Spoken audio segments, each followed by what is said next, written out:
பிரம்மாண்ட இயக்குனர் எஸ் ராஜமௌலியின் சரித்திர சாதனை திரைப்படங்களான பாகுபலி மற்றும் பாகுபலி 2 திரைப்படங்கள் ரூபாய் 1500 கோடிக்கு மேல் வசூல் செய்து சாதனை படைத்துள்ளது. இந்த நிலையில் சுந்தர் சி இயக்கத்தில் பிரம்மாண்டமாக தயாராக உள்ள சங்கமித்ரா திரைப்படமும் 2 பாகங்களில் தயாராக உள்ளதாக செய்திகள் வெளிவந்துள்ளது. மேலும் இந்த படத்தின் ஆரம்பகட்ட பணிகள் கடந்த 2 மாதங்களாக நடைபெற்று வருகிறது. இந்த படத்தின் படப்பிடிப்பு வரும் ஜூன் அல்லது ஆகஸ்ட் மாதம் தொடங்கும் என்று எதிர்பார்க்கப்படுகிறது. வரும் மே 18ஆம் தேதி அன்று இந்த படத்தின் ஃபர்ஸ்ட் லுக் வெளியாகும் என்று எதிர்பார்க்கப்படுகிறது.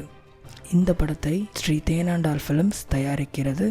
AR ரகுமான் இசையமைக்கிறார். சாபு சிரல் கலை இயக்குனராக பணிபுரிகிறார். இந்த நியூஸ் பிடிச்சிருந்தா லைக் பண்ணுங்கள். யூடியூப் சேனலுக்கு சப்ஸ்கிரைப் பண்ணுங்கள்.